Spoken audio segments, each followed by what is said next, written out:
What if the foundation of human history, the very soil upon which our civilization is built, was nothing more than a carefully constructed facade?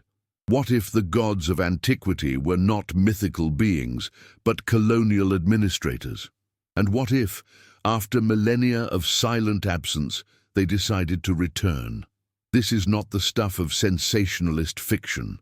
This is the cold, calculated terror that gripped a select few within the scientific establishment when the data stream from the Atlas telescope system started behaving unnaturally.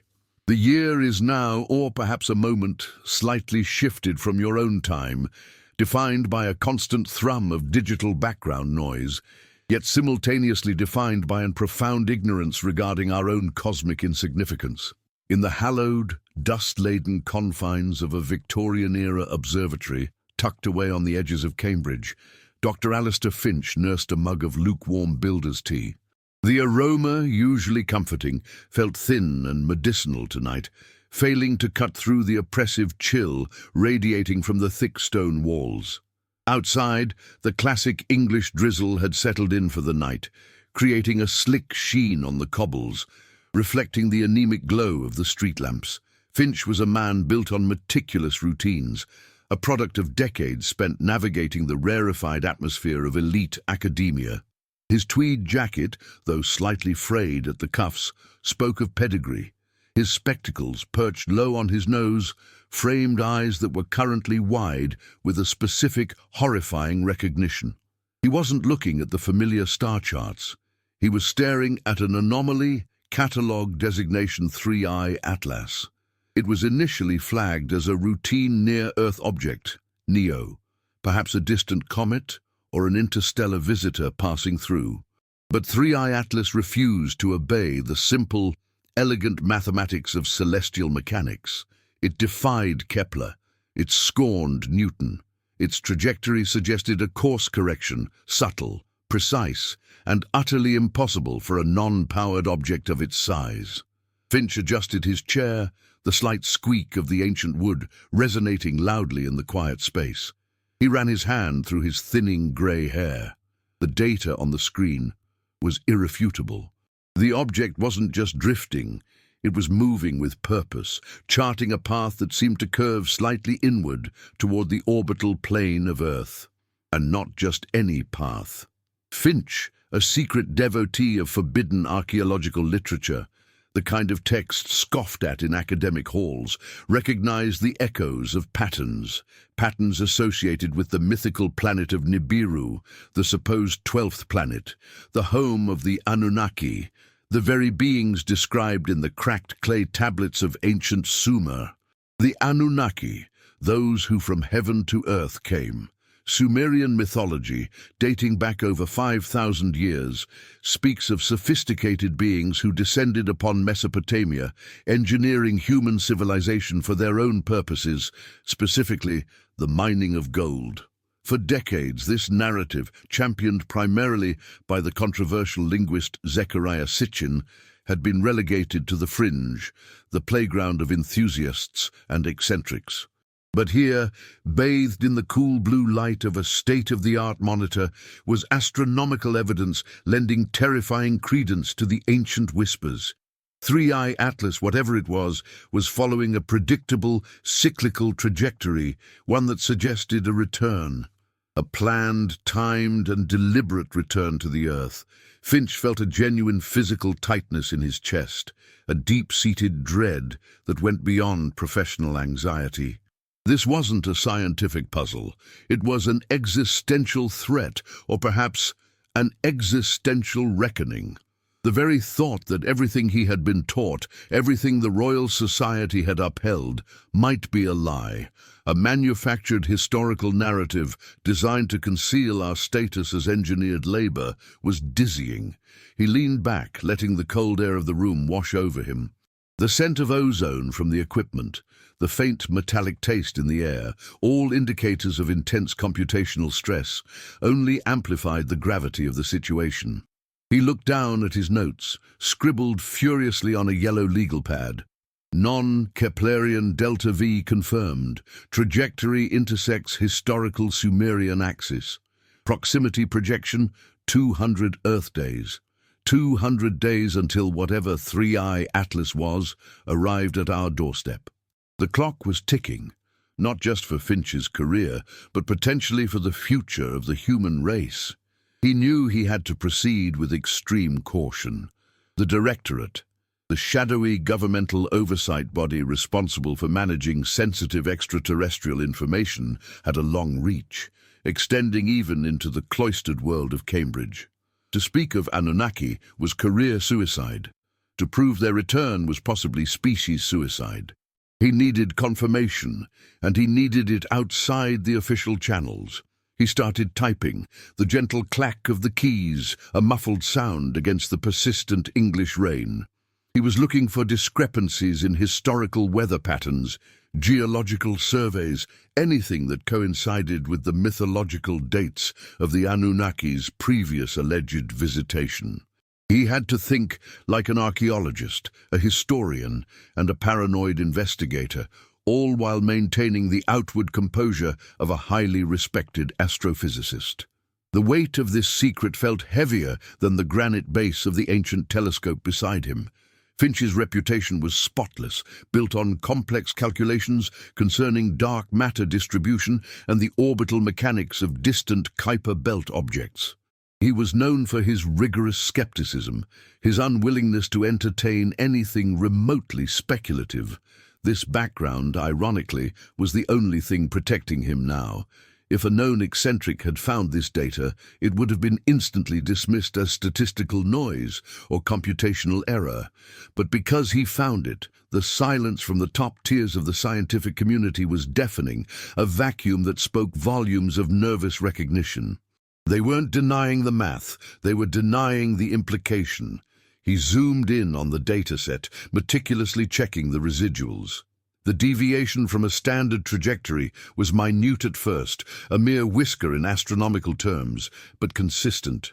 Over the past 3 months, the required thrust to maintain this unnatural trajectory had increased exponentially, suggesting the object was actively maneuvering, adjusting its velocity and angle, perhaps countering gravitational disturbances from the gas giants.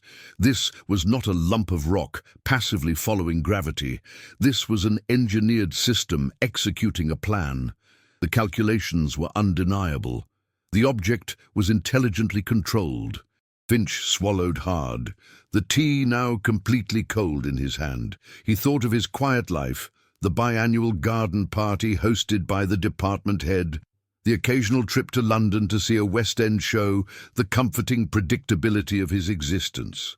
All of it felt frivolous now, a delicate paper mask hiding the terrifying truth of the cosmos. He remembered a lecture he gave 3 years ago, lightly mocking the concept of ancient alien intervention. How wrong he had been. How utterly, profoundly wrong. The irony was almost unbearable. He needed to encrypt the data, remove it from the university's network, which he knew was monitored, perhaps not by conventional intelligence agencies, but by something more subtle, something rooted in the old money and inherited secrecy of the British establishment. The Directorate, as he called them internally, wasn't MI5 or GCHQ. It was a self-perpetuating shadow council, born perhaps during the post-war UFO scares, dedicated to managing the delicate balance between public ignorance and elite control. They believed humanity wasn't ready for the truth. Finch reached for a worn leather-bound journal, an innocent-looking diary filled with illegible shorthand notes on astrophysics. It was, in fact, his personal encryption key and off-grid storage device. He started the data transfer process, a slow, methodical upload, watching the progress bar crawl across the screen. Every percentage point gained felt like a small victory against the looming cosmic dread. He had to maintain absolute discretion. One wrong move, one moment of panic, and the data, and possibly his life, would disappear into the labyrinthine bureaucracy of denial.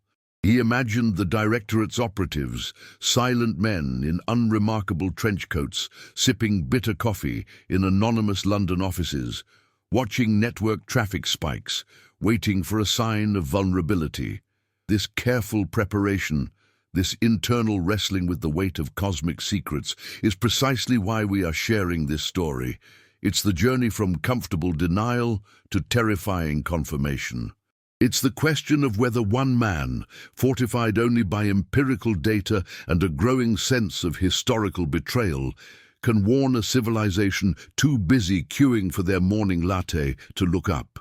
If this beginning has already forced you to rethink everything you thought you knew, imagine what is coming next. So go ahead, leave your like and subscribe to the channel right now, because here, every video reveals something few have the courage to show.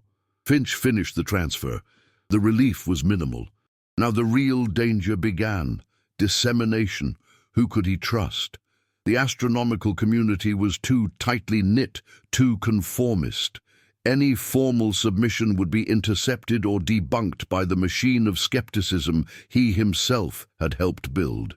He needed a rogue element, someone with the technical prowess to verify the data, but the institutional distance to be unafraid of burning their bridges. He remembered whispered stories from a few years prior. A brilliant but disgraced radio astronomer named Elara Vance, cashiered out of Jodrell Bank for pursuing fringe signals, anomalous repeating bursts that didn't fit the expected pulsar models.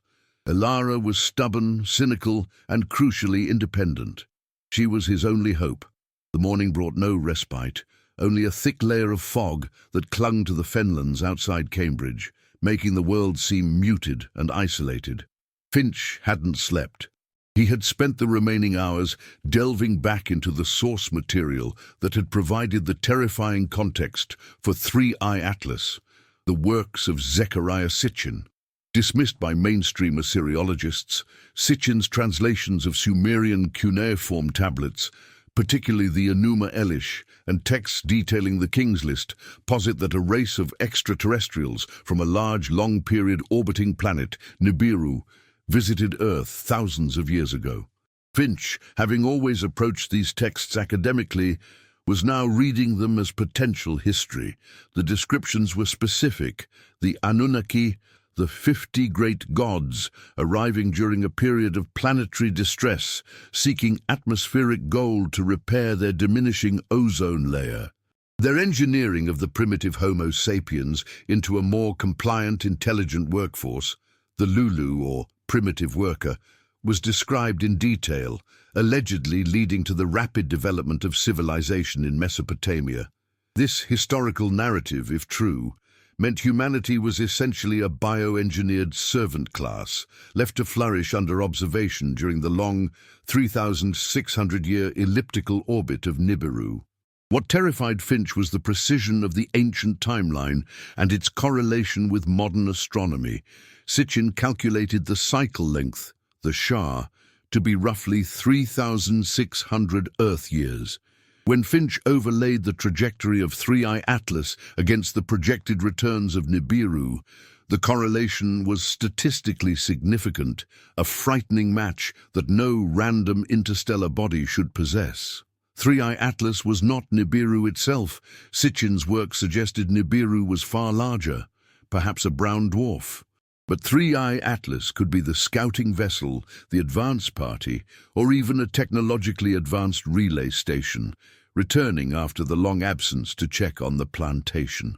Finch traced the trajectory map on his desk with a trembling finger. The object was decelerating marginally, but maintaining its vector, suggesting it was preparing for an orbital insertion, perhaps a gravitational slingshot maneuver around Jupiter. He paused, noting the sheer scale of technological advancement required to execute such a decades-long, precise journey across the void, entirely without detection until this late stage. It spoke of a civilization that had mastered propulsion, navigation, and, crucially, stealth, far beyond anything dreamt of in the labs of the European Space Agency or NASA. He focused his attention on the geographical implications of the Sumerian texts. The Anunnaki's main base of operations, the Eden or was situated near the confluence of the Tigris and Euphrates in what is now modern-day Iraq. But the texts also mentioned global outposts, sites associated with mining operations and relay communication. Finch began cross-referencing ancient flood myths with geological strata, looking for evidence of the Great Deluge that the Anunnaki allegedly engineered to wipe clean the slate, a destructive act of population control when humanity became too numerous or rebellious.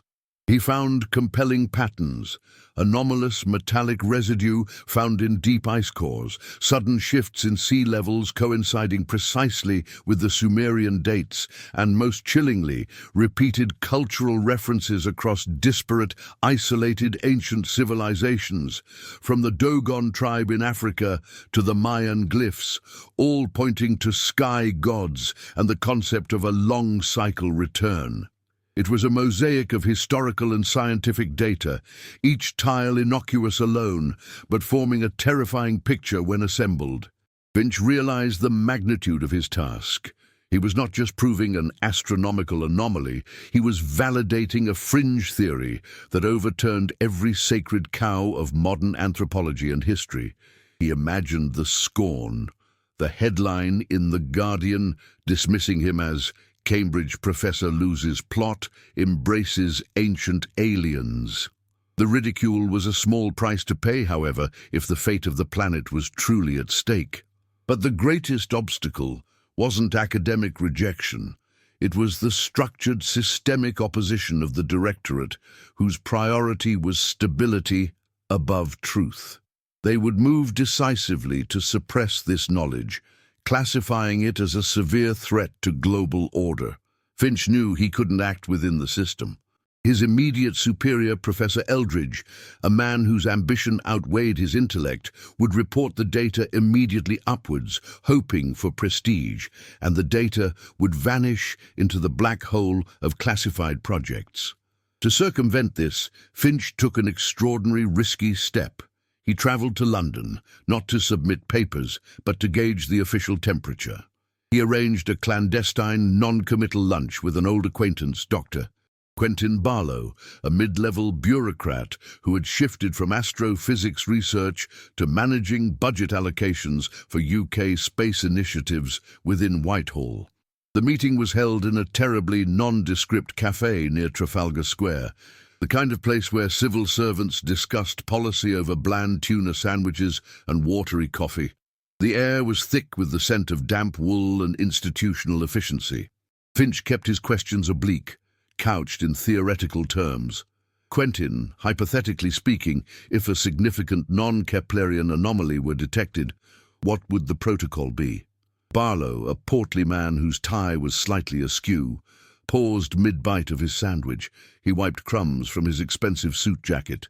"Alistair, you old rogue, still dreaming up fictional crises. If it were statistically noise, it's debunked. If it were real, it's instantly routed through the Directorate of Extraterrestrial Integrity. DI is responsible for strategic containment. You wouldn't even see the memo. They have a system, you see, a tripwire. Anything above a certain confidence level regarding intelligent origin, and it's taken out of the hands of the academic public and put into the hands of, well, people who manage national security interests." Barlow leaned in conspiratorially, his voice dropping slightly, though he still looked incredibly nervous. "We're talking about maintaining the social contract, Alistair. Imagine the global chaos if we confirmed the gods were real, and they were, shall we say, hostile landlords returning for the rent. The world market would collapse by tea time. Governments would fail by nightfall. The UK's primary directive is maintaining stability. Truth is secondary to civil order." Finch nodded, pretending to be satisfied, but his internal dread deepened. Barlow's casual confirmation of the Directorate's existence and mandate was chilling. They weren't just hiding data, they were managing reality. The conversation confirmed that sharing 3i Atlas data officially was equivalent to throwing it directly into the bureaucratic shredder. He needed to find Ilara Vance, and he needed to do it quickly, before the directorate noticed the slight tremor in the data that Finch had generated. He finished his coffee, the bitter taste mirroring his growing cynicism towards the system he had devoted his life to. If you have come this far without pausing, it is because this story has truly resonated with you. So strengthen this content. Hit the like button now and share this with someone who needs to see this deep dive into hidden history. Finch stood up, thanking Barlow with strained politeness, and left the cafe, feeling the oppressive weight of London pressing down on him. He knew where Ilara had retreated, a remote spot on the rugged Cornish coast, miles from any major observatory, seeking solitude and pure, unadulterated cosmic silence. He took the high-speed train, the constant jarring motion of the journey mirroring the turmoil in his mind, carrying the dangerous secret of Three-Eye Atlas encrypted on a tiny, unremarkable memory stick hidden inside his spectacles case. The journey was long, giving him ample time to rehearse the impossible conversation he was about to have with a colleague he hadn't seen in half a decade. The Cornish coastline is a place of brutal elemental beauty, where the Atlantic Ocean pounds against sheer granite cliffs, and the air is perpetually saturated with the brine and spray. It is a place that feels simultaneously ancient and indifferent to human concerns. It was here, tucked into a dilapidated, wartime concrete bunker, half buried in the scrubland near the Lizard Peninsula, that Ilara Vance had established her sanctuary. Ilara was everything Finch was not: impulsive, anti-establishment, and fiercely independent. Dismissed from Jodrell Bank after a notorious incident involving unsanctioned modifications to the Lovell telescope and an obsession with non-repeating fast radio bursts, FRBs, she had retreated, taking only her highly customized portable radio telescope array and an unhealthy supply of instant coffee and cynicism. The bunker was cold, damp, and smelled of sea salt and old electronics. Wires snaked across the floor, connecting an array of bespoke antennae and complex processing units that hummed softly in the cavernous space. The only illumination came from a single, bare fluorescent tube and the glow of 3 monitors showing complex spectrograms and sky maps. Finch arrived soaked, having navigated the treacherous, narrow track from the nearest village, his tweed jacket heavy with rain. Ilara, clad in thick jeans and a practical grease-stained jumper, barely looked up from her console. "Alistair Finch," she stated, her voice devoid of surprise but thick with a weary disbelief. "I thought you only left Cambridge to attend conferences in Geneva or to collect yet another honorary degree. What brings the esteemed professor to the edge of the known world? Did the Wi-Fi fail?" Finch cleared his throat, trying to project academic calm while shivering from the cold. "Ilara, I need your eyes on something unprecedented, something that goes beyond FRBs or pulsars." She finally turned, her dark eyes sharp and assessing. "Beyond. Alistair, everything is beyond when you're looking at the true dark. The universe is a messy place, full of things we can't fit into a tidy hypothesis. Get to the point. I'm tracking a highly unusual modulation in the 1.4 GHz band, directional, and it requires all my processing power." Finch presented the encrypted data stick. "This is Three-Eye Atlas. Orbital mechanics are non-Keplerian. Trajectory correction confirmed. It is intelligently controlled, and its projected path aligns precisely with the mythological return cycle of the Anunnaki." The name hung in the damp air. Ilara didn't flinch, but a faint, dangerous flicker of interest crossed her face. She accepted the stick, inserted it into her terminal, and started decrypting the files, the rapid clacking of her keyboard echoing in the bunker. As the data unfolded, the delta-V calculations, the trajectory maps, the confidence levels, her posture shifted from bored skepticism to intense professional concentration. "Bloody hell, Finch! This isn't a correction, it's a turn, and the velocity, it's staggering." "Why wasn't this caught earlier?" she murmured, leaning closer to the screen, tracing the path with a stylus. "The directorate, they're classifying it as noise, But more importantly, Alara, Finch insisted, stepping closer. I think your current work is intrinsically linked to this. He pointed to her spectrograms. What are you receiving? You said modulated signals, 1.4 GHz. That's the hydrogen line, a universal frequency. Are you getting anything structured? Ilara hesitated, chewing on her bottom lip. I've been tracking this source for weeks. It's coming from the direction of the Oort cloud, but the signal seems to be bouncing off or being relayed by something much closer. The modulation isn't random. It's highly complex, almost mathematical.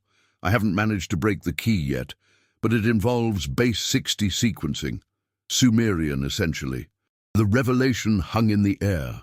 Finch's astronomical data pointed to the Anunnaki return cycle, and Ilara's independent radio astronomy work pointed to Sumerian-based communication originating from the object's trajectory.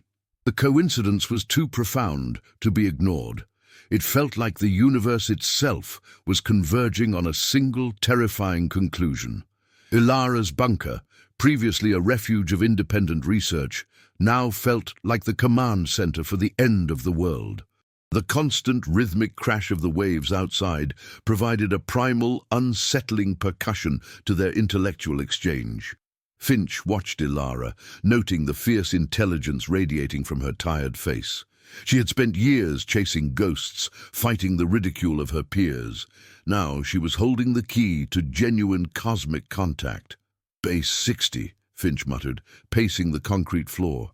The Sumerian sexagesimal system, used for their astronomy, their timekeeping.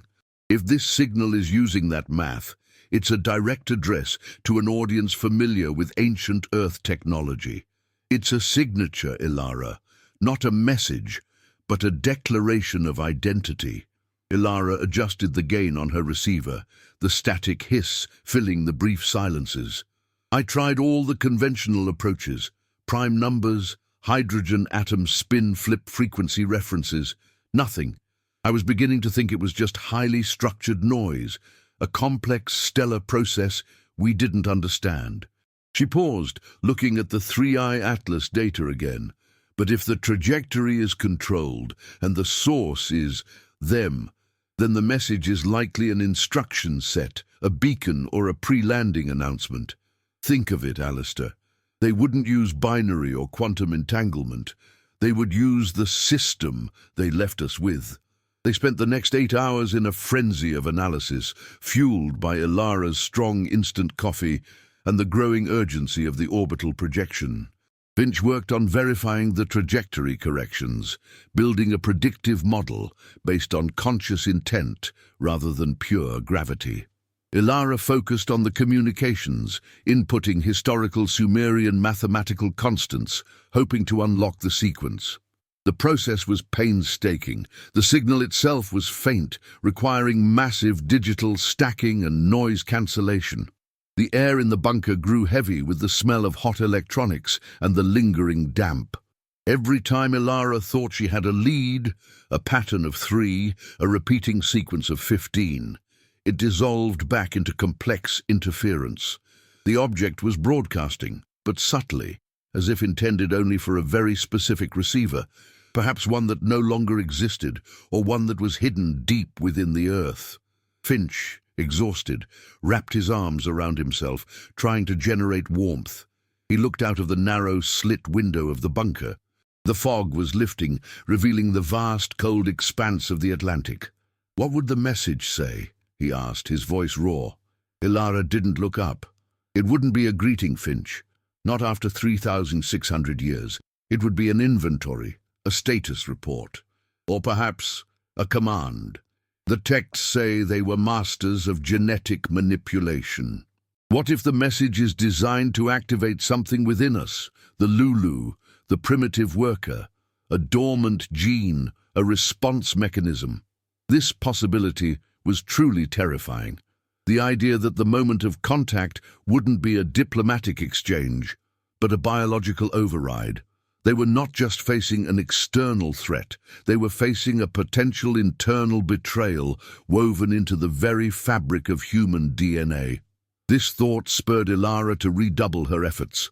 She shifted her focus from abstract math to linguistic structures, comparing the pulse patterns to known Sumerian syllabaries, searching for phonemes encoded in the radio waves.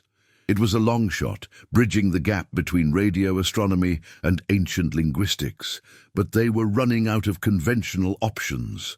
As darkness returned, painting the ocean outside a deep, menacing indigo, Ilara hit a sequence that stabilized the signal.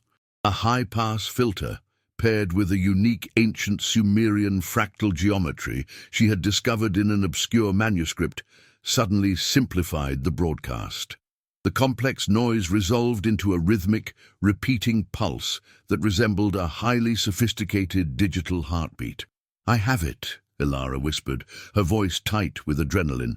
"It's not a message for us, Finch. It's a signal from a relay station pinging a specific destination." She isolated the destination coordinates. Finch watched the system calculate the inverse trajectory, tracing the path back from 3i Atlas through the relays. The coordinates didn't point to a modern communications array or a capital city. They pointed to a remote, arid location in the Middle East, specifically the alleged location of Atem and Enki, the great ziggurat in ancient Babylon, often mistakenly associated with the mythological Tower of Babel. Finch remembered the historical context. The Tower of Babel, according to the Abrahamic traditions, was built to reach the heavens, a structure that offended God and led to the confusion of languages. Sitchin, however, interpreted the event differently. Atem and Enki was a launch platform or a celestial communication facility, a gigantic beacon or antennae built by humans under Anunnaki supervision, designed to facilitate contact during the Nibiru cycle.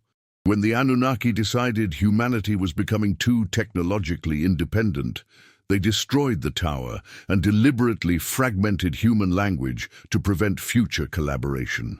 "The signal is targeting a receiver that hasn't existed for 4,000 years, Finch noted, baffled. "Or one that is buried, deactivated, or waiting for a specific frequency to turn it back on," Ilara countered, her eyes gleaming with manic insight. "The Anunnaki wouldn't rely on our primitive technology remaining functional. They'd build a system that endures epochs. Look at the data, Alistair. The signal has a secondary target, a small, precise coordinate overlaying Salisbury Plain." Finch jolted upright. Salisbury Plain, Stonehenge, the monumental stone circle, a geological and engineering mystery, a place of immense cosmic significance to ancient Britons. He had visited it countless times as a child, thinking it a beautiful, baffling monument. Now he saw it through a terrifying new lens, not a calendar, but an alignment marker, or perhaps another terrestrial beacon. This was the core of the revelation. The Anunnaki weren't just checking on Mesopotamia, they had global infrastructure.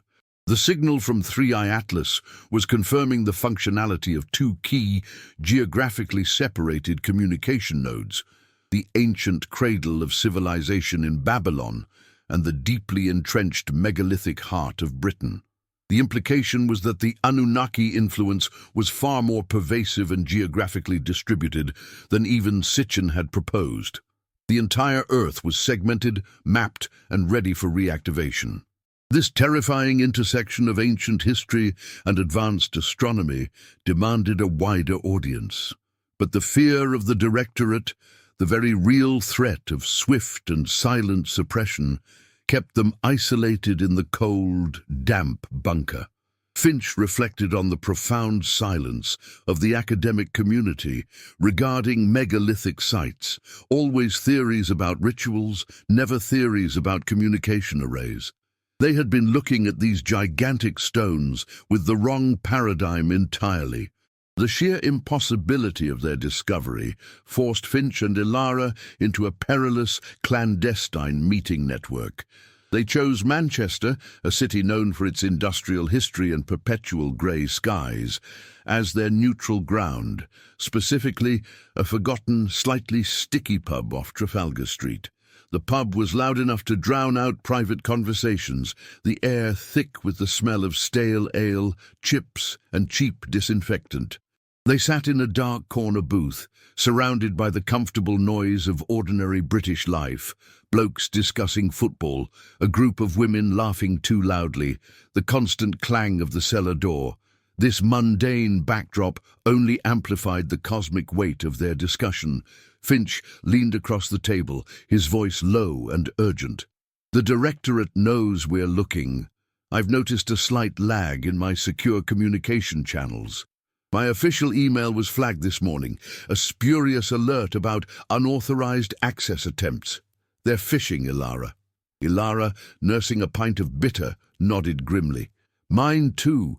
My connection to the deep space array has suffered periodic, precisely timed interference. Not enough to stop the work, but enough to know we're on a watch list. They're allowing us to work, Alistair, but only to monitor what we find. They want the data, but they want it contained." They were facing an ethical dilemma. Do they trust the government, knowing their priority is societal stability and not truth? Or do they leak the information and risk global panic? If you have come this far without pausing, it is because this story has truly resonated with you. So strengthen this content. Hit the like button now and share this with someone who needs to see this deep dive into hidden history. Finch adjusted his spectacles. "I keep returning to the Sumerian texts. They describe the Anunnaki as incredibly advanced, but also ruthless. When the human population grew unruly, they used the deluge. They are pragmatists. They see us as property. The return of Three-Eye Atlas means the lease is up, or they need new management." Ilara tapped her stylus against the wooden table. "The decoded beacon targets are the key. Babylon and Salisbury Plain, a global network. It confirms they established parallel operations everywhere. What if they aren't coming to destroy us? What if they are coming to activate us? The genetic override." Finch shuddered, imagining a sudden, silent shift in global consciousness, humanity becoming compliant workers once more. "We have to release the data. We have to give people the chance to understand the true nature of their heritage, even if it risks chaos." Their conversation focused on strategy. They needed a secure platform, outside the jurisdiction of UK intelligence, preferably an anonymous server in the Scandinavian bloc, to upload the combined data. The non-Keplerian trajectory proof, the base 60 signal analysis, and the historical geographical correlation. The risk was enormous. If they were caught, their careers would be over and their lives potentially in danger. But sitting on the truth felt like an act of betrayal against the species they were supposed to be studying. They made a solemn, desperate pact in the noisy pub, agreeing to release everything within the next 48 hours, regardless of the consequences. They left the pub separately, melting back into the anonymous crowds of Manchester, two insignificant figures holding a secret that could shatter reality. While Finch and Ilara plotted in the shadowy corners of the UK, the political establishment was already vibrating with silent, frantic activity. Deep beneath Whitehall, shielded by layers of reinforced concrete and electronic countermeasures, the Directorate was meeting. This was not the public face of government. This was the hidden nerve centre where uncomfortable truths were managed. Sir Charles Redding, a man whose entire career was built on the meticulous maintenance of the status quo, chaired the meeting. He was impeccably dressed, radiating an aura of cold, calculating power. His voice, though low, carried absolute authority. "The orbital data regarding the Three-Eye Atlas anomaly is moving into the red zone," Sir Charles announced to the gathered assembly of intelligence, military and scientific advisors. Dr. Finch's independent verification, while currently suppressed, is statistically sound. The object is not passive, it is controlled. Its trajectory suggests a definitive encounter with the Earth's orbital plane within 180 days. A young, visibly nervous physicist from the Ministry of Defense, Dr. Evans, spoke up. Sir, our analysts have cross-referenced the trajectory with all known historical and mythological cycles. The correlation with the so-called Nibiru cycle is 98.7%. Furthermore, we've detected faint, highly complex radio emissions suggesting intentional long-range broadcast. Sir Charles steepled his fingers, his expression unreadable. Meaning the ancient texts, the Sumerian whispers, are not myth. They are historical records. Meaning we are potentially facing the return of our creators. A collective intake of breath swept through the room. The reality of the situation, stripped of scientific euphemism, was unbearable. The primary concern was not defense. Against a civilization capable of interstellar, multi-millennial journeys, human defense was futile, but control. Operation Stoicism remains active, Sir Charles commanded. The narrative is paramount. We must maintain absolute public calm. The official line, 3I Atlas, is a large but harmless deep space comet, slightly affected by gravitational turbulence. Any leaks regarding Dr. Finch, Dr. Vance, or the Sumerian correlation are to be immediately and ruthlessly discredited as hysterical fringe conspiracy.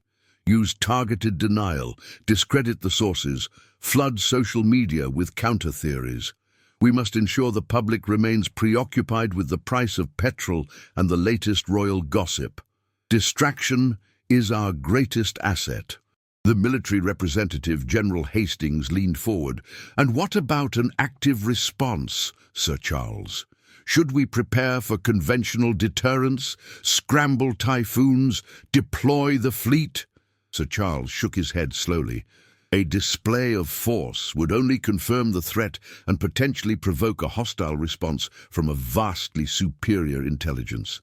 No, we observe, we calculate, and we prepare for the possibility of negotiation. If these beings created us, they must logically still require us for some purpose. Our goal is to identify that purpose and leverage it for humanity's survival, regardless of the cost to global governance structures. The room settled into a grim silence. They were facing the absolute collapse of their perceived geopolitical power, rendered insignificant by the impending arrival. The great powers of the world, London, Washington, Beijing, were all engaged in the same desperate, silent dance of denial and preparation, each hoping to be the first to understand the Anunnaki's agenda, desperate to secure their position as the preferred planetary representative. The irony was palpable. The fate of humanity hinged not on scientific breakthroughs, but on managing a complex millennia-old lie. As the days turned into weeks, the approach of 3I Atlas became physically measurable, even by civilian instrumentation, despite the Directorate's best efforts at censorship. The object was now close enough to exert subtle but definite gravitational influence. Off the coast of Scotland, in the turbulent grey waters of the North Sea, the array of deep-sea gravimetric sensors, originally designed to monitor tectonic plates and oil reserves, began registering anomalies. Dr. Finch, now back in Cambridge but operating under the constant scrutiny of veiled security, managed to intercept the raw data stream. The sensor readings showed periodic rhythmic spikes in the local gravitational field, precisely timed to the projected movement of 3I Atlas. It was as if the object was thrumming, not randomly, but with a deliberate high-energy oscillation, perhaps a function of its propulsion or navigational system. The spikes were too localized, too precise, to be natural. Finch sat hunched over his terminal, the screen showing the unsettling waveform. The object was no longer orbiting the sun. It was actively targeting Earth. It had made a final, decisive course correction, shifting its axis of approach from the elliptical path of Nibiru to a direct parabolic plunge towards the inner solar system. He contacted Ilara through a series of encrypted rotating proxies, a communication pathway they called the rabbit hole. Ilara, the gravimetric data is clear. It's accelerating on the final approach, and the energy signature, it's massive, Whatever it is, it's not just a vessel. It feels like a mobile planetoid. The sheer energy required for this acceleration suggests it's not using conventional propulsion at all. It might be manipulating space-time itself. I see it, Alistair. My deep space array is struggling to filter out the noise. The signal is intensifying, and the base 60 sequencing is becoming clearer. It's not a general broadcast anymore. It's a localized high-gain signal, and the target is still Salisbury Plain. The focus on Salisbury Plain, the home of Stonehenge, was increasingly worrying. Why such an ancient, seemingly inert site? Finch reasoned that Stonehenge was either an energy nexus or a landing marker. If it was the former, the approaching object might be intending to harness latent planetary energy. If the latter, it meant a physical arrival was imminent. The scientific dread escalated into a profound, chilling realization. This was a hostile, conscious invasion, not in the sense of laser battles and flying saucers, but a deeply embedded, quiet reclaiming of territory. The Anunnaki had mapped the planet millennia ago, left their markers, and were simply returning to the points they designated as strategic. Humanity was merely an obstacle, or an asset, in the way of their grand, cyclical plan. Finch felt the immense pressure of time and secrecy closing in on him. His flat, usually a refuge of order and quiet scholarly pursuit, now felt oppressive.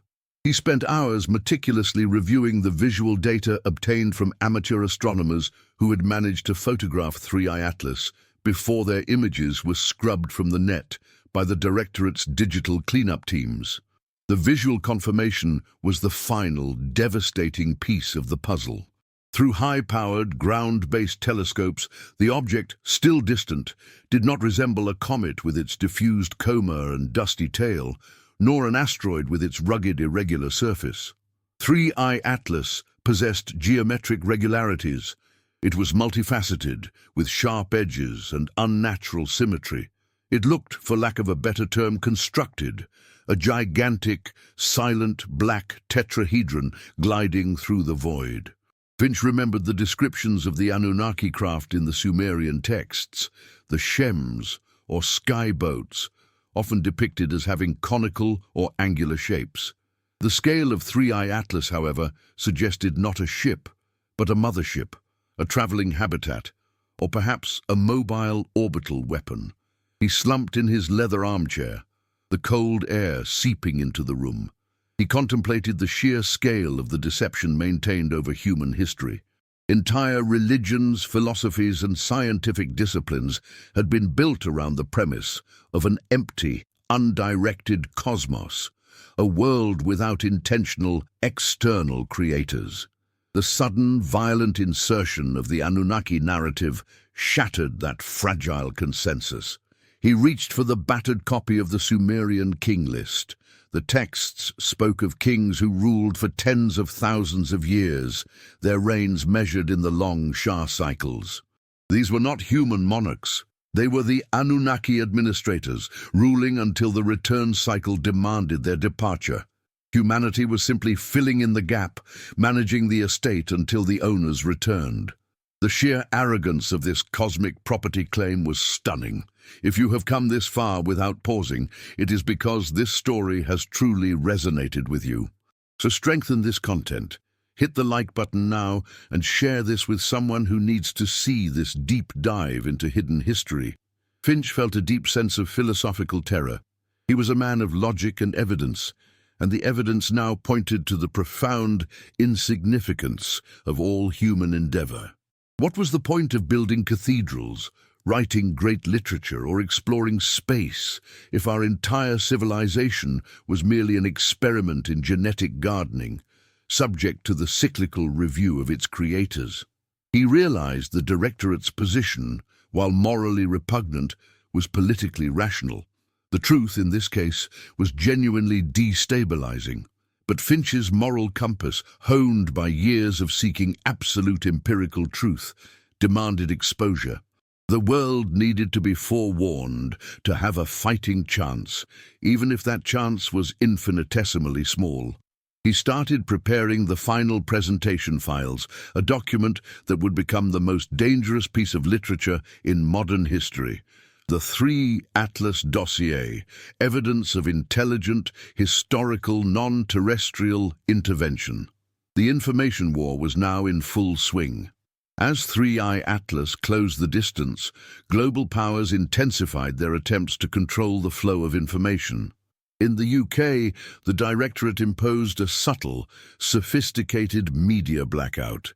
It wasn't overt censorship, no one was closing down news channels, but rather a carefully managed redirection of public attention. Within the gleaming modern confines of the BBC newsroom in London, editors received daily, coded briefings from Whitehall. The focus shifted drastically. Endless coverage of local political squabbles, exhaustive details on minor economic fluctuations, and, most effectively, high-profile distractions.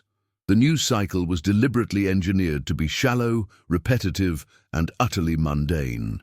Any mention of 3I Atlas was immediately followed by a balancing segment featuring a highly credentialed but often clueless official astrophysicist who would confidently declare the anomaly a minor statistical aberration or a deep space optical illusion. The language was designed to confuse and reassure simultaneously. Finch and Ilara watched this media manipulation from their isolated positions with grim fascination. They saw how quickly the public accepted the official narrative, preferring the comfort of denial to the terror of confrontation. People queued for their coffee, complained about the tube, and worried about their mortgages, oblivious to the fact that their world was about to be fundamentally redefined. Ilara, using her expertise in network infiltration, managed to tap into a high-level directorate communication stream. The messages were terse, military-grade code, but the urgency was palpable. Containment integrity degrading, external noise increasing. Prepare for Phase 2, selective reassurance protocols. Phase 2, Finch deduced, meant acknowledging something was coming, but immediately framing it in non-threatening terms. Perhaps a diplomatic mission from a benign, distant civilization. Anything but the truth. The return of the ancient, ruthless colonial masters. This psychological warfare solidified Finch's resolve. The Directorate wasn't protecting humanity, they were protecting their own power structure, ensuring that whatever relationship was established with the Anunnaki, it would be mediated by the existing elite, maintaining their monopoly on knowledge and control. They finalized their plan.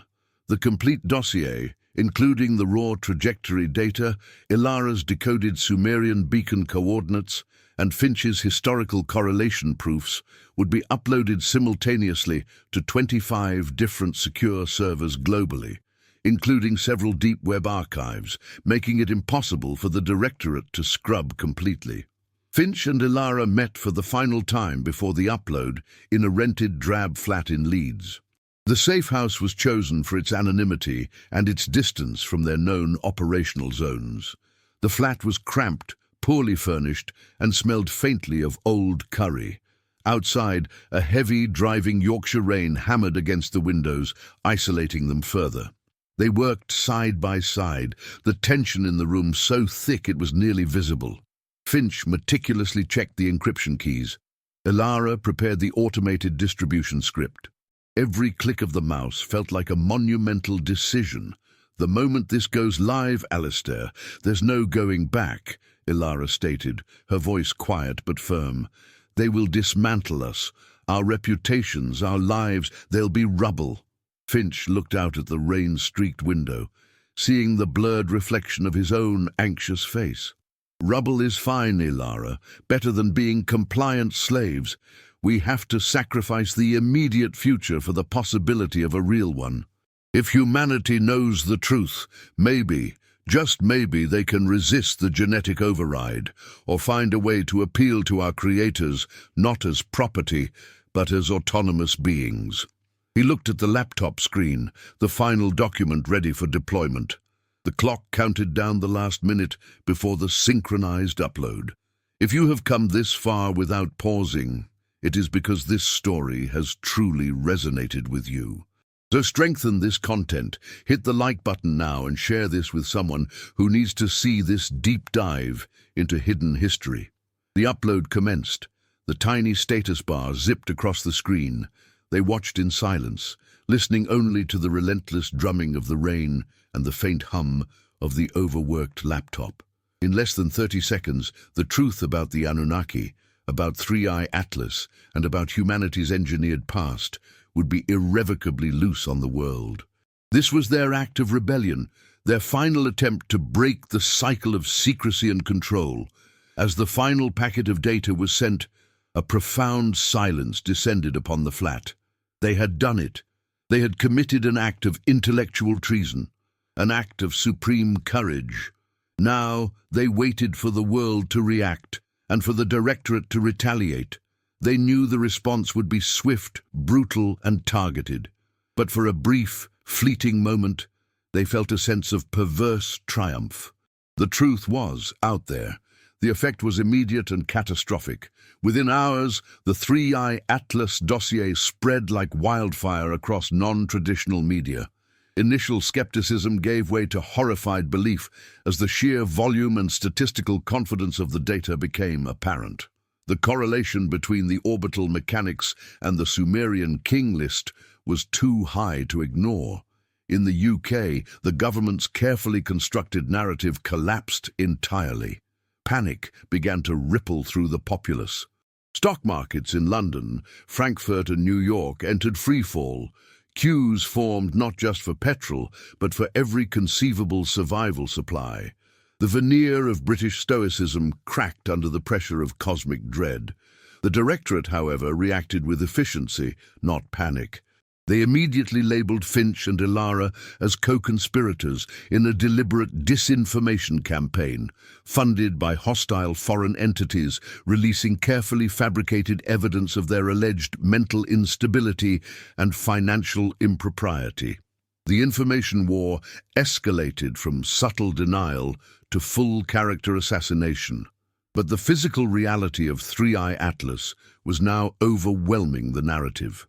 The object was visible through high-powered binoculars in the southern hemisphere, a distinct geometric shadow against the endless black.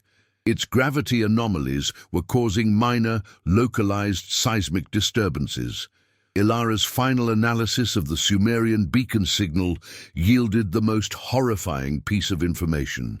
She managed to translate the structural mathematical sequence into a rough command prompt. The message wasn't just a confirmation of location. It contained a biosignature identification code. Alistair, look at this. The sequencing in the message. It refers to the Lulu Protocol. It's a targeted ID. They aren't coming for the planet's resources this time. They are coming for us, or rather, for a specific genetic subset of us. The implication was clear. The Anunnaki had tailored humanity for a specific function, and they had returned to collect or recalibrate the tools, humans, possessing that particular genetic marker. Humanity was being audited. The question was, which humans had the Lulu Protocol activated, and what function were they meant to perform upon the Creator's return? Was it servitude, knowledge transfer, or perhaps termination of the obsolete models?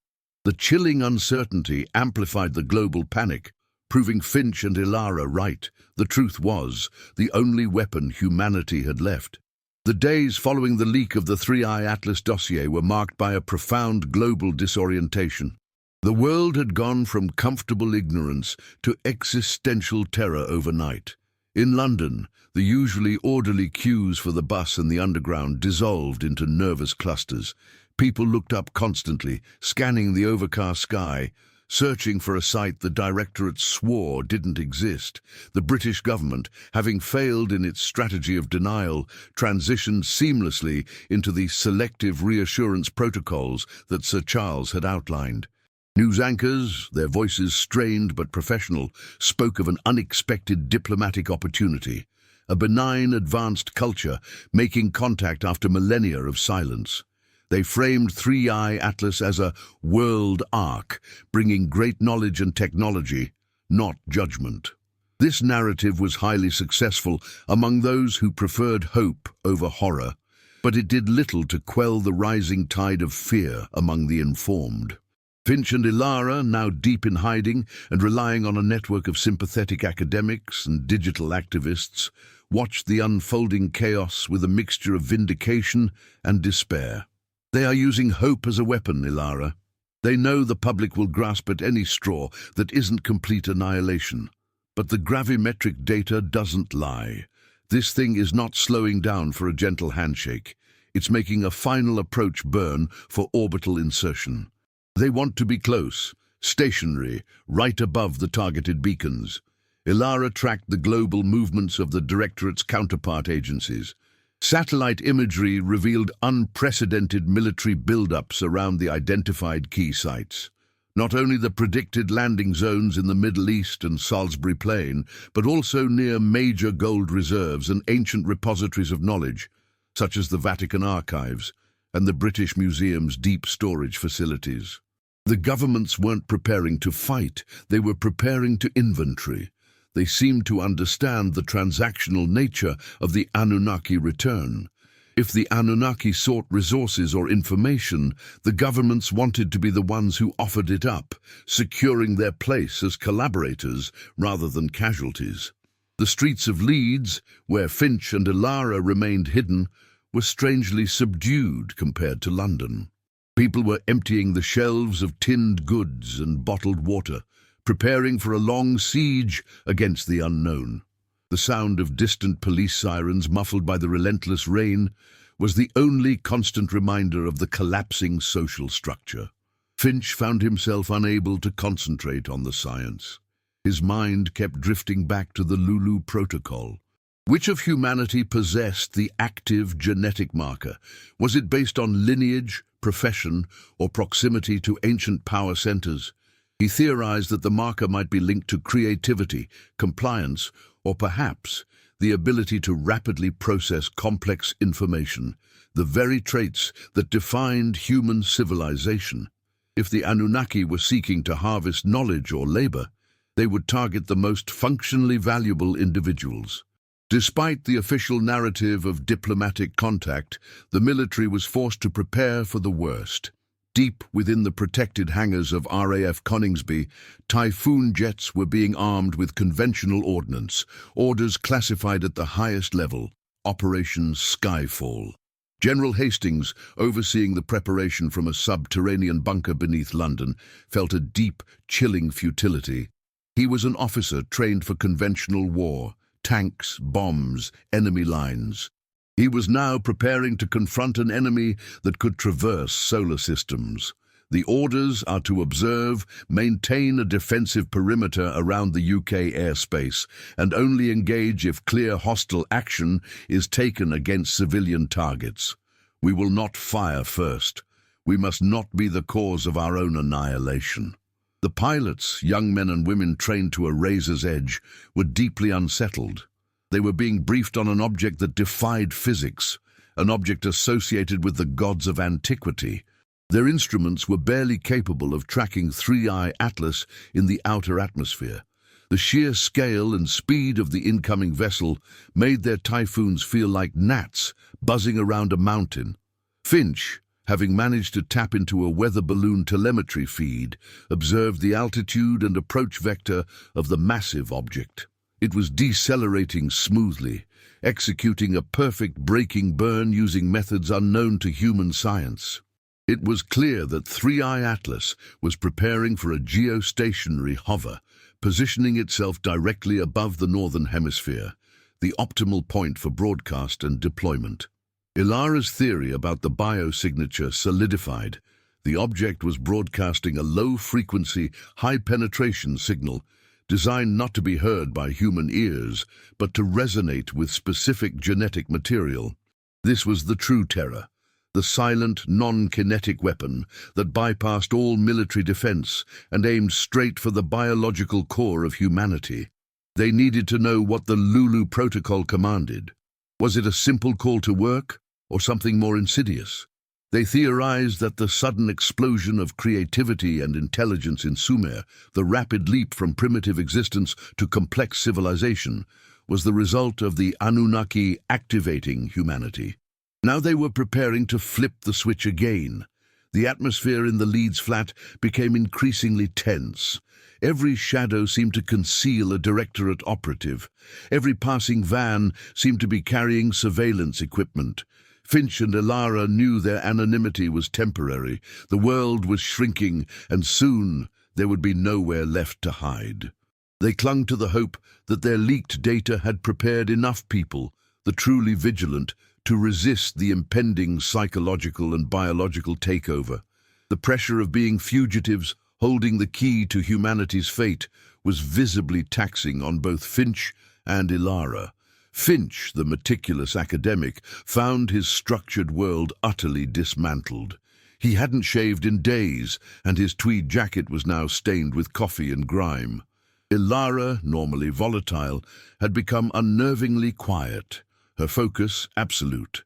Finch started chain-drinking strong black tea, the caffeine doing little to combat the pervasive exhaustion. He felt the weight of every Sumerian king, every displaced person from the flood myth, every generation of humanity that had unknowingly served their non-terrestrial masters. The history books were wrong. The entire concept of human self-determination was a cosmic joke. "How do you cope with this, Ilara?" Finch asked quietly, gesturing vaguely at the screens showing the incoming dread. "The absolute realization of our insignificance?" Ilara looked up, a wry, cynical smile touching her lips. "I've always felt insignificant, Alistair. That's why I left Jodrell Bank. The official science always tries to make everything fit in a neat little box labeled predictable. But the universe is vast, and we are tiny. The only difference now is that the cosmic masters have a face and a name, Anunnaki. It simply confirms my suspicion that we are not the protagonists of this story. If you have come this far without pausing, it is because this story has truly resonated with you. So strengthen this content, hit the like button now, and share this with someone who needs to see this deep dive into hidden history." Their conversation shifted to the philosophical horror of the situation. If the Anunnaki were benevolent creators, why the secrecy? Why the millennia of silence? The only logical conclusion, drawn from the Sumerian texts detailing mining and labor demands, was that they were pragmatic colonizers. Their return was economic, not spiritual. Finch focused on the small details of their immediate environment to ground himself: the frayed edges of the carpet, the persistent drip of the tap in the kitchen, the smell of damp washing. These mundane elements represented the human world they were fighting to protect, a world messy, chaotic, and fundamentally free. He considered the military response. If the typhoons were ordered to fire, would the Anunnaki craft even register the impact? He calculated the energy required to traverse the vast interstellar gulf. A nuclear blast, the pinnacle of human destructive power, would be equivalent to a mosquito bite on a creature of that magnitude. The only true defense was knowledge and perhaps surprisingly empathy. If the Anunnaki possessed any form of higher consciousness beyond ruthless pragmatism, maybe they could be appealed to. But appealing to a colonial overlord rarely ended well for the colony. The news broke suddenly. Three-Eye Atlas was now detectable by the naked eye in certain parts of the Middle East and southern Europe. It was described as a new, strangely geometric star. The global pivot to acceptance had begun, but the underlying panic was simply being channeled into religious fervor and desperate preparation. The world was bracing itself for contact. Ilara, driven by the urgency of the Lulu Protocol, shifted her focus entirely to genetics, cross-referencing ancient texts with modern anthropological studies. She argued that the Anunnaki, being advanced geneticists, would have engineered a signature into the human genome, a backdoor to control their creation. She used anthropological data detailing the rapid advancements in human intelligence 450,000 years ago, coinciding with the mythological arrival of the Anunnaki. This sudden cognitive leap was too fast to be purely evolutionary. It smacked of intelligent design. If the Anunnaki are seeking to harvest, they aren't looking for gold anymore, Alistair. They solved that problem with advanced technology.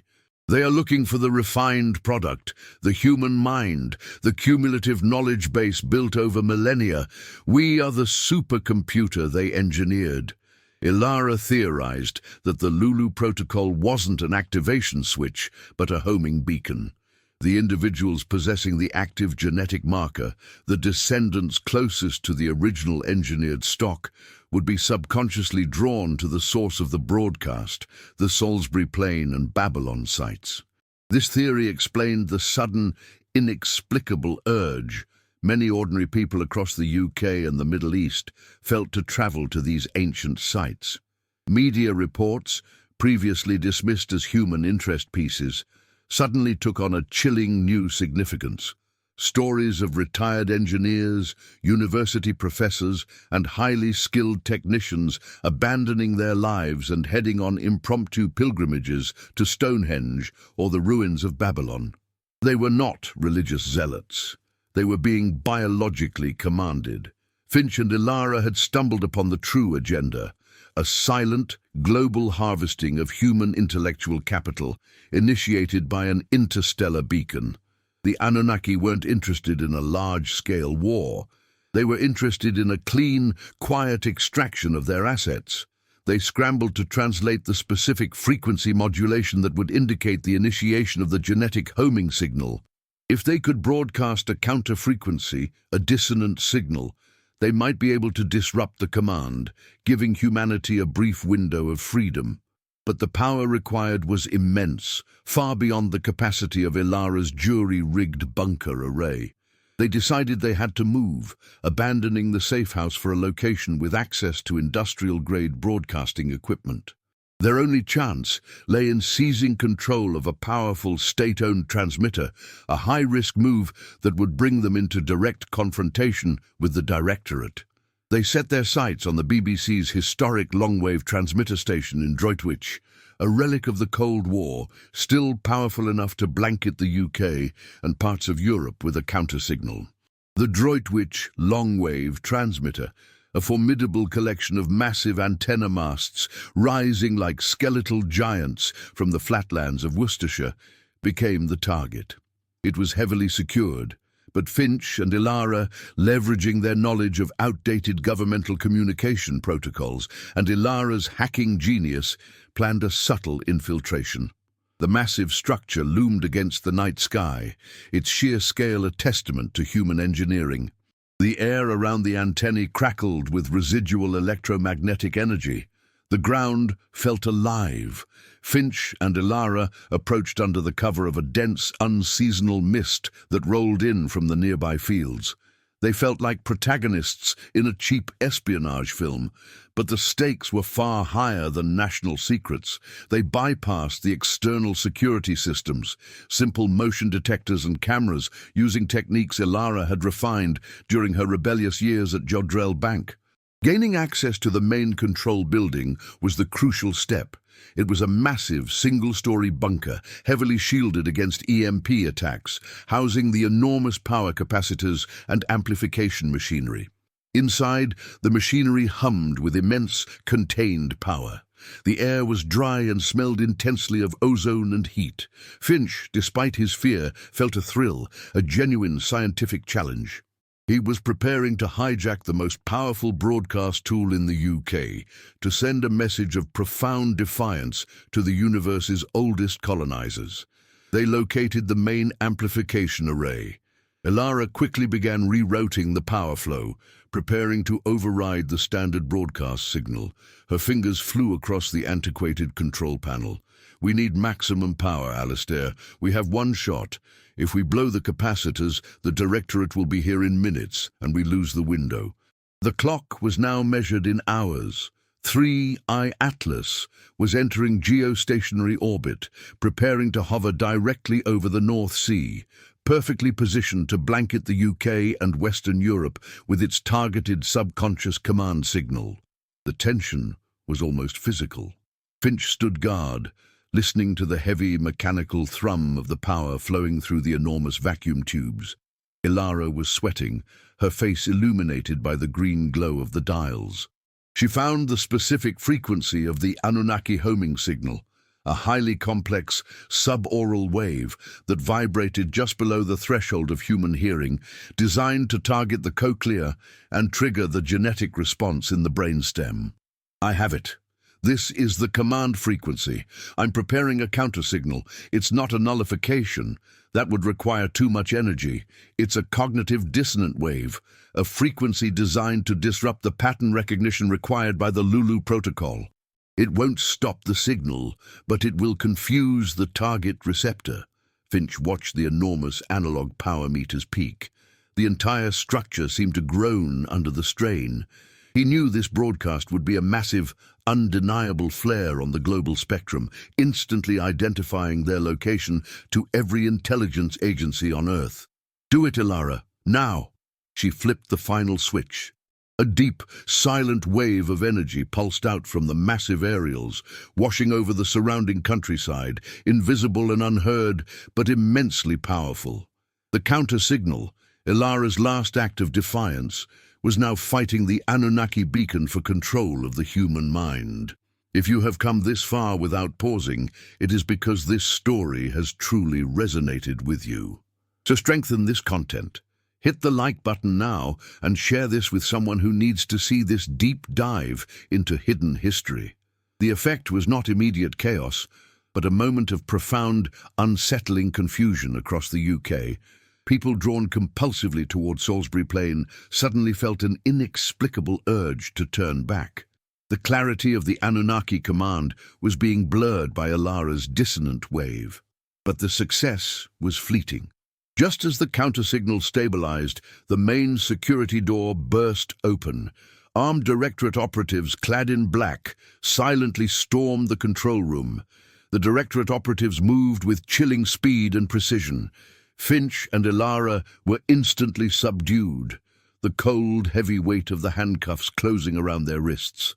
Sir Charles Redding, emerging from the tactical group, his face a mask of cold fury, surveyed the humming equipment. "A childish act of resistance, Professor Finch," Sir Charles stated, his voice a low, dangerous growl. "You had your chance to cooperate. Now you have escalated a sensitive situation into a global incident." Finch, defiant even in custody, managed a weak smile. "We bought them time, Sir Charles. We gave them a moment of clarity. The Anunnaki won't control this generation without a fight." Sir Charles signaled to an operative who immediately began shutting down Ilara's configuration, restoring the transmitter to its normal, innocuous, long-wave broadcast. "Time is irrelevant, Professor. They are the architects of time itself. Your disruption will be noted, but it changes nothing in the grand scheme. The arrival is imminent." As the countersignal died, 3i Atlas responded with a surge of energy. Overhead, the sky seemed to ripple, the structure of the air itself distorted. The enormous dark silhouette of the Anunnaki vessel, now fully visible in low orbit, shimmered into full, terrifying visibility. It was colossal, dwarfing the largest mountain ranges, radiating a silent, immense power. The Directorate operatives paused, looking up, their professionalism momentarily cracked by the sheer, overwhelming presence of the object. It was undeniably a machine, a geometric monument to interstellar capability. Then from the massive underside of 3i Atlas, smaller vessels began to detach, not in a shower of explosive fire, but in a slow, precise cascade. These scout ships, still enormous by human standards, descended toward Earth's atmosphere, their trajectories locked onto the two primary beacon sites, Babylon and terrifyingly close to their current location, Salisbury Plain. The world held its breath. News helicopters, defying military exclusion zones, broadcast shaky, high-definition footage of the landing site. Salisbury Plain, usually a serene expanse of rolling green, was now the epicenter of human destiny. The Anunnaki scout vessel, A dark, angular shape, reflecting the structure of the mothership, descended silently, creating no sonic boom, generating no visible heat, only a localized gravitational tremor that swayed the ancient sarsen stones of Stonehenge. The vessel settled gently near the stone circle. The Directorate, having anticipated this, had established a heavily armed perimeter, but their weapons remained lowered. General Hastings' orders were clear. Observe, do not provoke. A ramp extended from the scout vessel. The world watched, mesmerized, as the first beings from 3i Atlas emerged. They were tall, powerfully built, radiating an almost visible aura of ancient authority. Their skin was pale, their features refined, and their eyes seemed to hold the cold, vast emptiness of space. They wore complex metallic armor that was strangely organic in appearance. They were exactly as described in the Sumerian tablets. The Anunnaki. They ignored the military presence entirely. They walked not toward the nervous human soldiers, but toward the center of the Stonehenge arrangement. As the Anunnaki entered the stone circle, the ancient sarsen stones, dormant for millennia, began to glow with a faint internal blue light. Stonehenge was activating. The Anunnaki began a series of precise movements, manipulating invisible frequencies or fields within the circle. They were not speaking or engaging in diplomacy. They were performing maintenance. They were turning on their old equipment. Back at Droitwich, Finch and Ilara were being processed for transport to a maximum security facility. Sir Charles Redding watched the live feed from Salisbury Plain, his face a mixture of awe and professional dread. Finch, handcuffed to a desk, watched the feed too. He realized the terrifying implications of the silent, non-diplomatic contact. The Anunnaki weren't interested in talking to the human government. They were interested in their property. They are treating us like the local fauna, Sir Charles. They aren't here for peace. They are here for reclamation. Sir Charles finally turned to Finch, his face pale.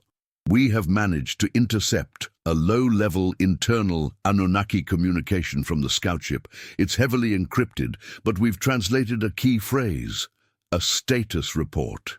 He paused, the silence in the room heavy. The phrase, Professor Finch, translates roughly as, the asset is mature. The experiment has reached its maximum yield.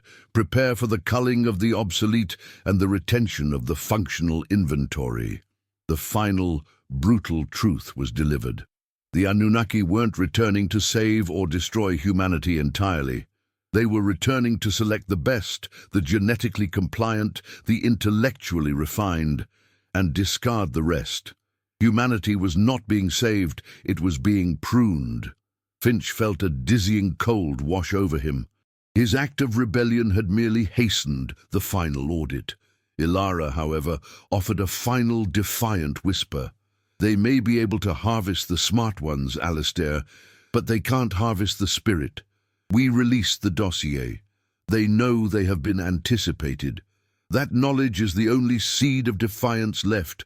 We broke the silence.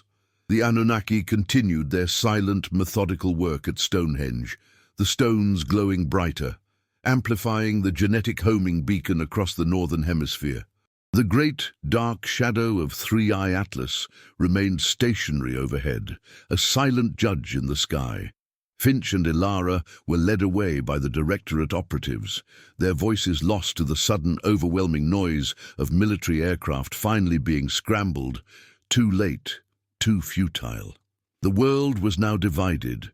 Those who accepted the Anunnaki as divine saviors, hoping to be deemed functional inventory, and those who held the terrifying truth that they were created beings facing their imminent obsolescence. The ancient whispers were now a clear, terrifying command. The true nature of the Anunnaki return was not a grand war, but a quiet, efficient, corporate acquisition. And humanity, the asset, was about to undergo restructuring. If this content truly opened your mind, comment below, I made it to the end. This helps us understand who truly seeks knowledge beyond the surface. Like the video, subscribe to the channel now, and make sure you activate the bell notification, because the next episodes will go even deeper into what happened after the Anunnaki stepped onto Salisbury Plain. And do not leave without clicking the next video. It is the logical continuation of this journey, revealing the fate of the functional inventory. The mystery remains. Who was selected, who was culled, and what did the silent creators truly intend for the future of their human experiment? The silence is over. The reckoning has begun.